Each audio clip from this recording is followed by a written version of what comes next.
Hello and welcome back to Fatal 12. On the last episode,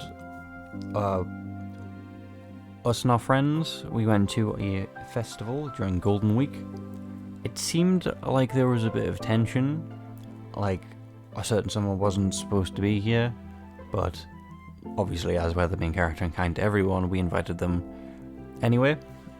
Though, things seem to have went well.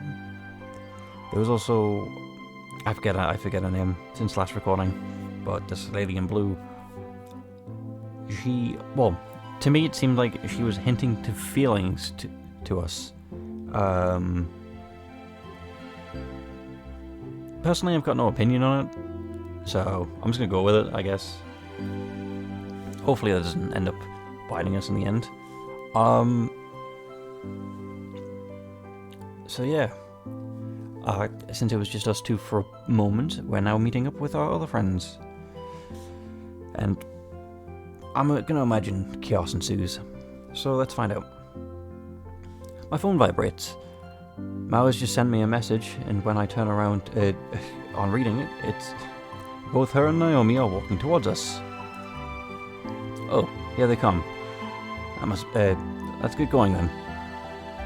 Yessie Miharu seems not so happy that this moment's being interrupted. Miharu? Oh, sorry, I spaced out for a sec.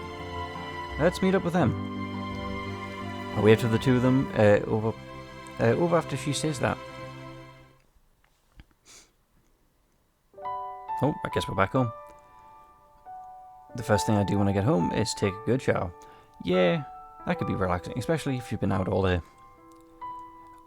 Today has been absolutely exhausting, so my body insists that I dive straight into bed afterwards. Yeah, I see no reason not to. Today was fun. I always have fun. I'm not exactly rolling in money, so I couldn't buy much. But I did come home with something precious. Memories. I'm sure I don't need to say what it is either. My gran even gets back to me about relatively cheap and tasty beans. As well as my way for beginners to make a decent drip coffee. School's back in session tomorrow as well, so I need to make sure that I teach Naomi properly. Once I hop into bed, my eyes are drawn to a certain book on my bookshelf. I still haven't told Naomi about the cards inside. I should do that when she comes over and learns the coffee brewing technique. No, because that's going to go into a tangent. You're not going to learn anything about coffee. I turn my light off, ready to fall asleep. But do we sleep? Does the cat wake us? Yes. Today really was fun. I found myself repeating the same thing I said a few moments ago. We're still a ways off from the fireworks display in August, but I'm still looking forward to it. There's no doubt we'll do plenty of other stuff together before that too. So I figure, anyway. I still have no idea what's in store for me. I never even considered the possibility of my daily life being disrupted by something far beyond my imagination. Morning already. Doesn't look like it. It doesn't feel like I've been asleep very long, but that might just be because I'm so exhausted last night. Good evening, my lovely little slaves of fate. Oh, you certainly took your time, numeral 1. Am I wrong? Yeah, this is getting a lot of future diary vibes now. We happen to be number 1 as well. I haven't woken up. This is the same thing that's been happening to me for the last few days. I'm still asleep, yet conscious for some reason. Slowly but surely I open my eyes. Yep. And there we will see our opponents, but not see them, so we can't identify them, right? The sight that greets me is is one that I could never have imagined. It looks great though, waking up in that kind of place. You would instinctively look around. Everyone else seems to like know the place already, knowing tropes. A number of gears float amidst infinite darkness. I gaze upon and notice a faint ray of light piercing the said darkness. Then it finally registers that I'm standing up, not lying down. I find myself in a circular pattern, 3 meters in diameter. A witness stand, like one you see in court, is attached to the platform. I've only ever seen this in news and TV shows.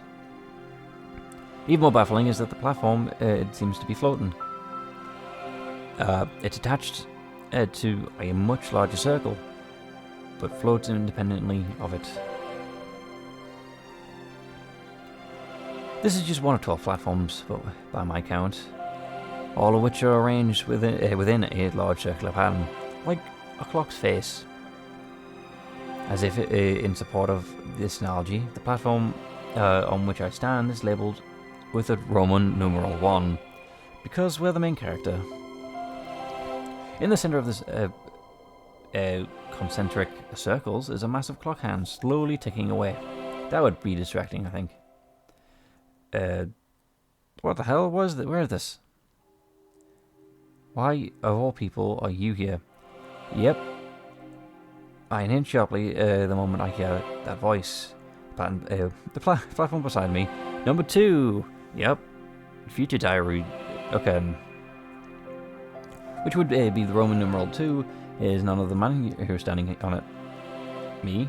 Excuse me, numeral 1. I suggest you refrain from calling it by name. You just make it easier for people to find it. A voice I don't recognize stops me.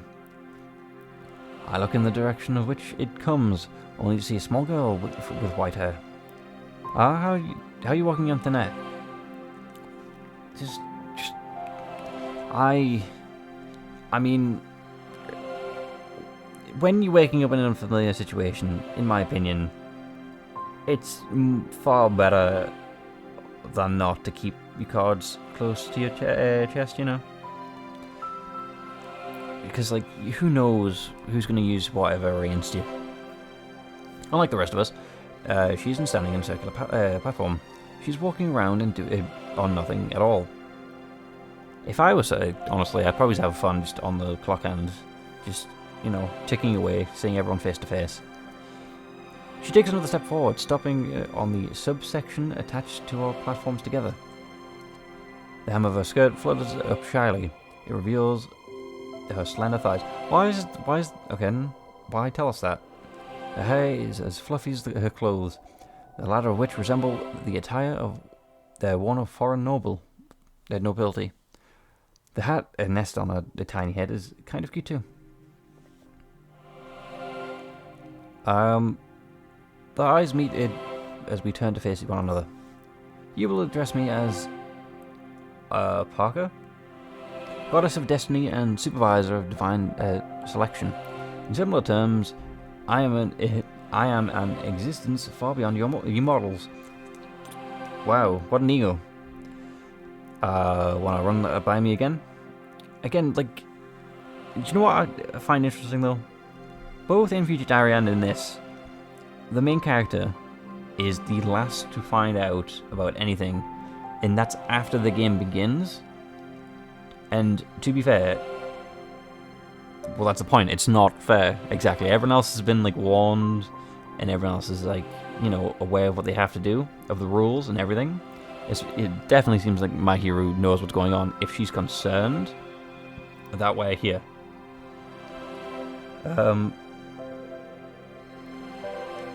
And, you know, don't you think it's, like, what if a player has no idea inside this game because no one told them anything, and then they just get killed, right? They have no chance of fighting back.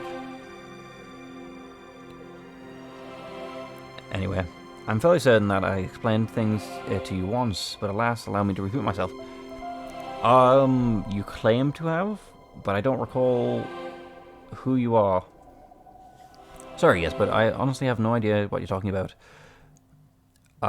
Could I not explain things faster if you keep your mouth shut tight? Again, see the ego. If this is like a Future Diary situation where this is the next person who becomes gods, you kind of don't deserve the job, Parker. Parser? I'm going to assume Parker. Plus it's fun. Peter Parker. This is now... Spider-Man is now hosting a death game. I sigh again, obviously unimpressed. Her attitude with me, despite her being visibly younger, makes me want to keep interrupting her. Do it out of spite, why not? So you were able to enjoy the past few days like normal simply because you forgot? In that case, you're best off listening to her for your own sake. But, let me rephrase that. Please listen to her. Right. Well, at least we have an ally until the final two. Are you quite finished? If so, the rest of you may take this as an opportunity to refresh your own memories. There we go. She makes her way along the clock hand to the centre of the clock face. She continues her explanation mid-step, her tone as elegant as they come. I disagree, her tone is not very elegant. All of you gathered here have found yourselves at the juncture of a casualty, and thus have been granted an opportunity to escape death. We call the process involved in affording this opportunity divine selection. Question.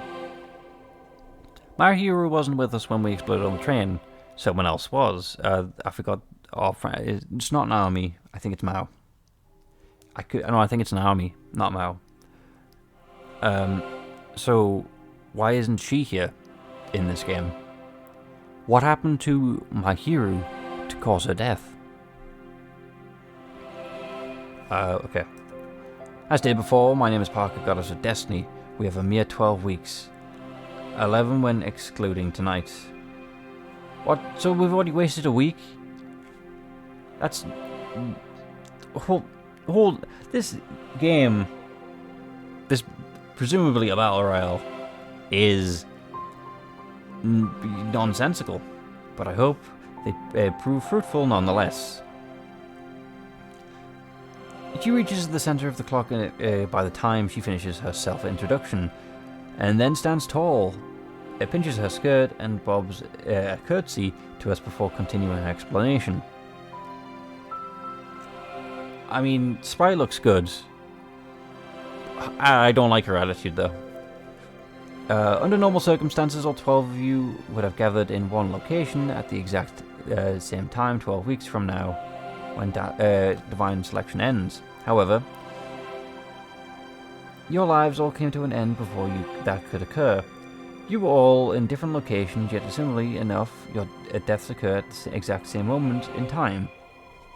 Okay, so in 12 weeks, we were all destined to be in one place. But the day we exploded on the train, Mahiru and 10 other people died as well. Maybe they were all... Well, no, they couldn't be all on the train because then we would all be in one place. This occurrence is what we refer to as the juncture of causality. The juncture of causality, okay. Call it whatever you want, but I'm struggling to keep up. Same, a little bit. If what she's saying is true, then me and my hero, not to mention the others, were dead. Yeah, how did my hero die? That can't be right, though. I've been living my life normally until now. Nope, remember that weird dream? So am I ghosts?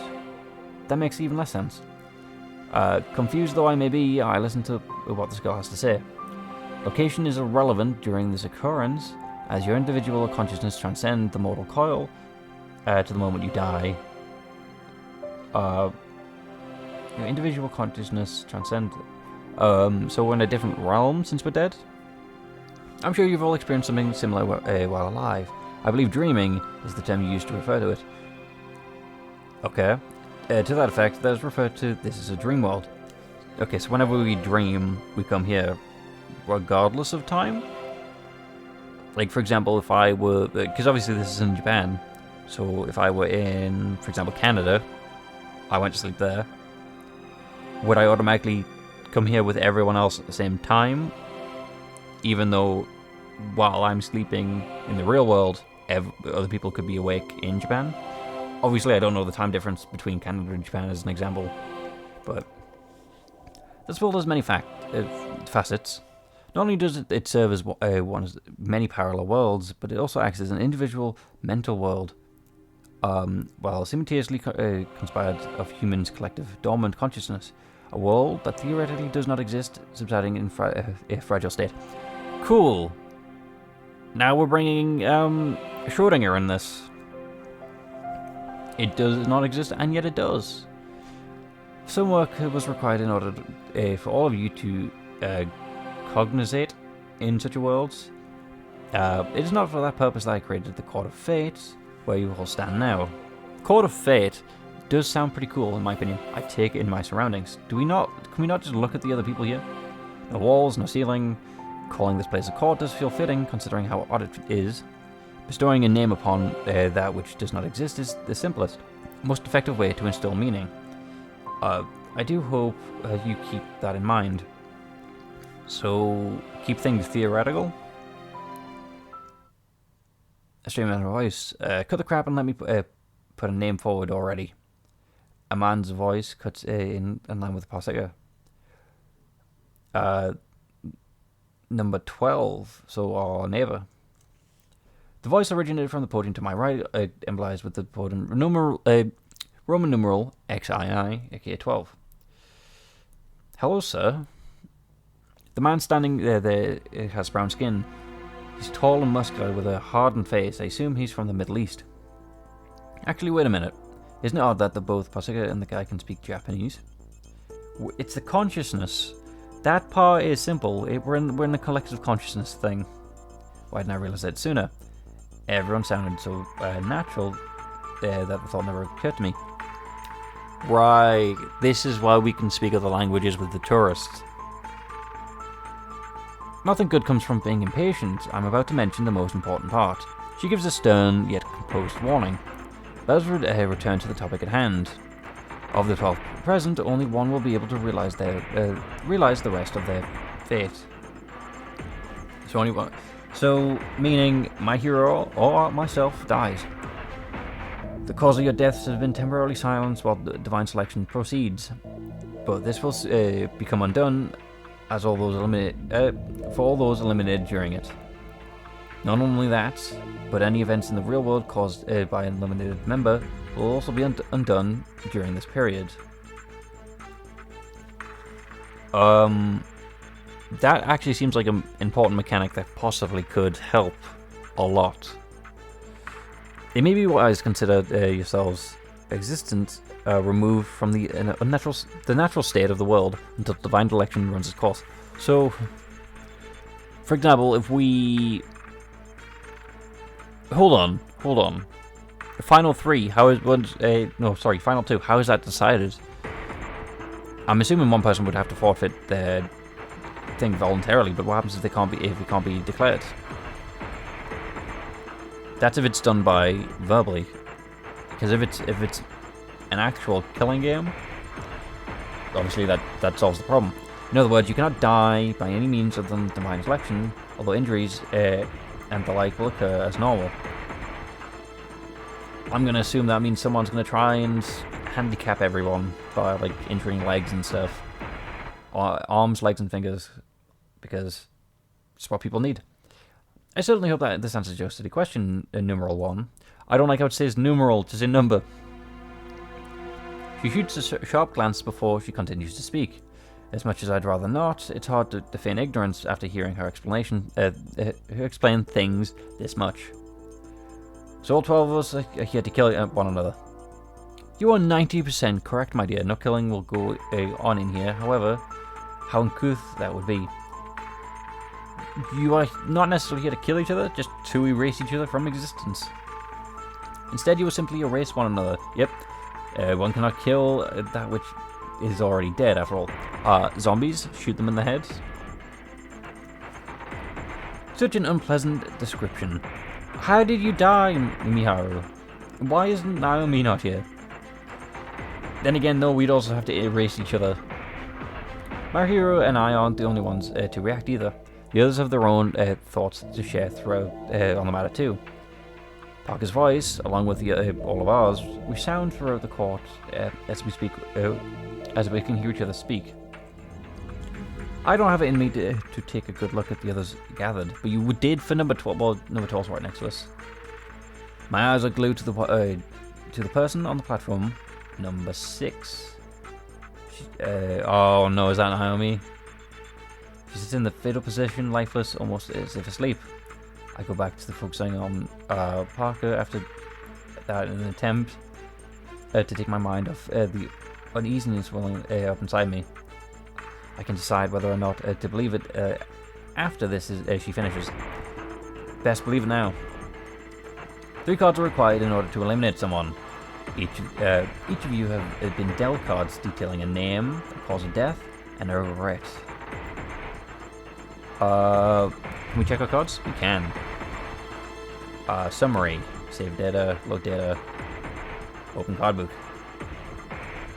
Oh. Name, cause, and death. Numeral 2. Numeral 12. I like that now. That's on him. Number 3. Oh, so federal committee, cause of death, fire, and a gold medal. So number 3 is going to kill us. I'm seeing a lot of parallels. I don't know which came out first, but I think because I don't want to. Even though chances are people have already seen it.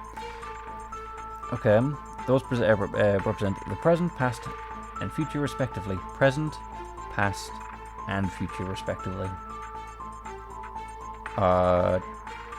Present name, past, and future. So we're gonna regret winning the gold medal. We died by fire, and we are Rinka. Either way. You all have a personal card with information regarding yourselves, so I'm sure you understand. Of course, divine selection requires the participants to have some manner of clue in order for it to proceed. So you'll have to be allocated 3 cards at random with information regarding your peers. What you need to do now is to gather the remaining cards on your own. Obtaining information on the other participants is key, as the information will mold itself into the form of a card. Well, that's an issue, since we already know one of the participants by name and everything. That information must be gathered in the real world. Follow the procedure, and you're certain to obtain additional cards without issue. The sole objective is to link this world with reality. Is the card book you were all appointed behold. I cast my eyes down as she mentioned the book. What I initially thought was some kind of handrail is actually a book stand resting upon the single book. An auburn-coloured cupboard with a gold leaf gears decorating it. Why is this book here? Rinka, you know why it's here. It's explained to you. I open it up, there's only discovered the identical one, the one in the Linehouse. 4 cards. 1, Oz, Frederick, fire, and gold medal. A bright light pours out from it all of a sudden. I close my eyes on instinct, but slowly open them when I notice the light gradually fading away. What greets me now is the 4 cards, one lined up beside another, floating above the book. Numeral 1, Shishimai Rinka. 3, Federico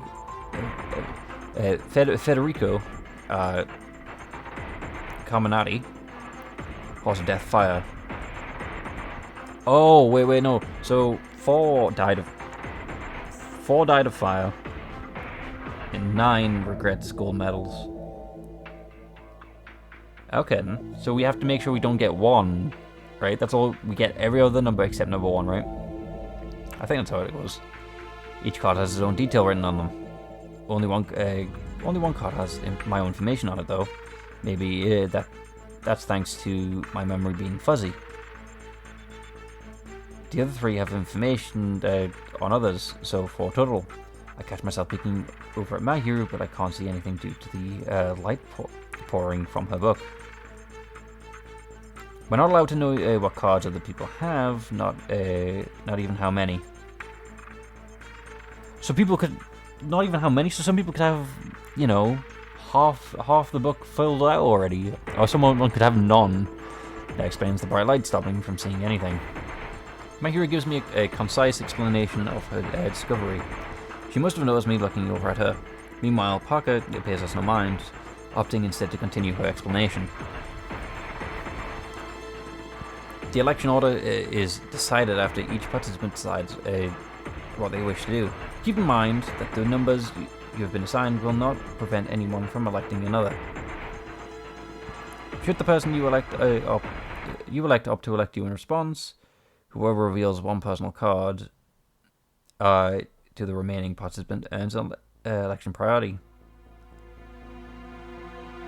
Hold on. So, right.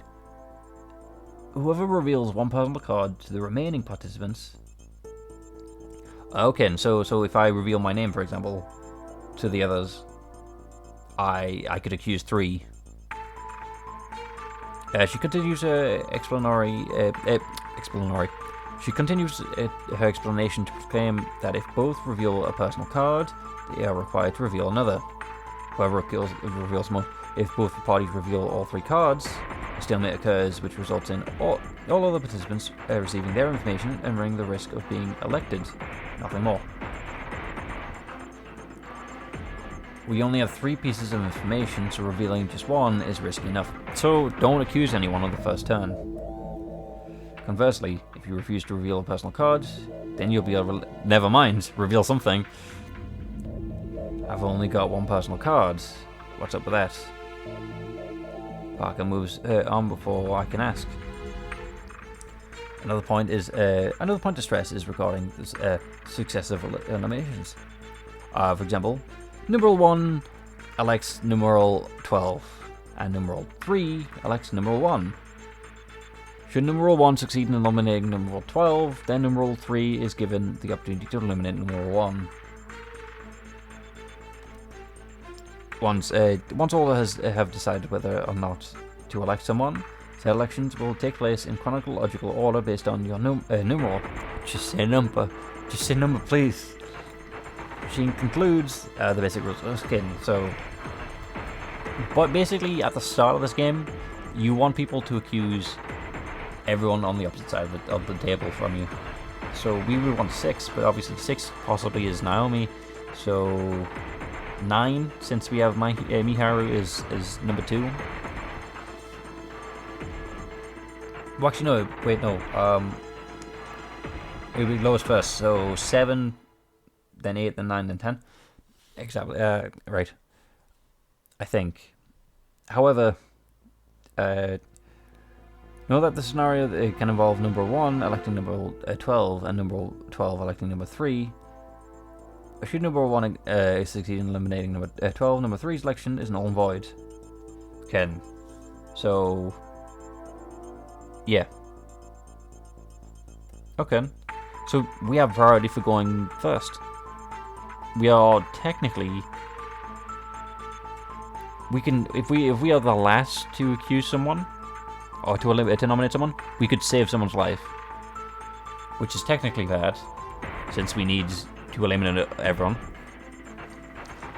In such case, where the procedure grows more complex, the order becomes fixed so that to ensure the maximum number of eliminations possible.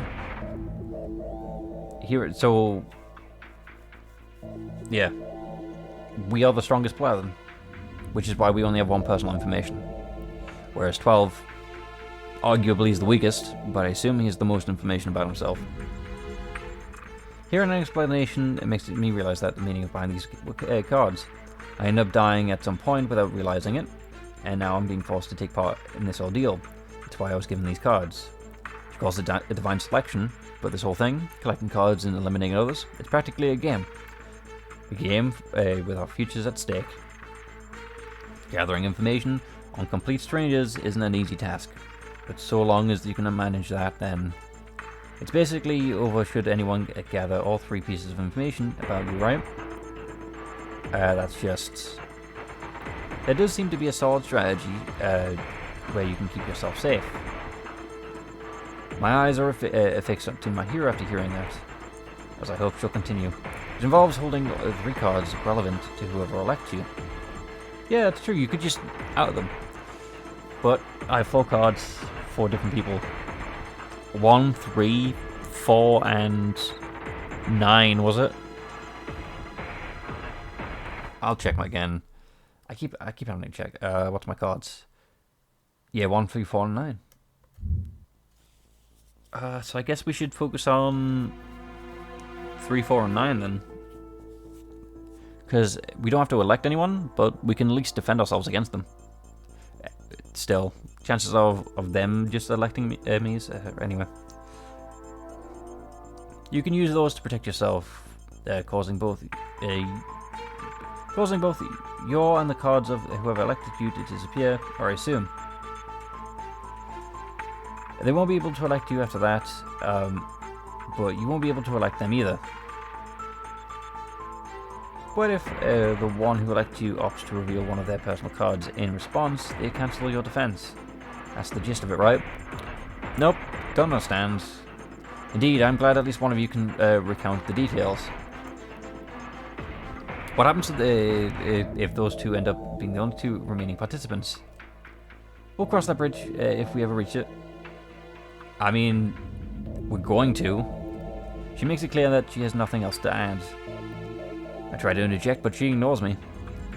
That's not all, though. There's a way to escape being eliminated, even if you're elected, isn't there?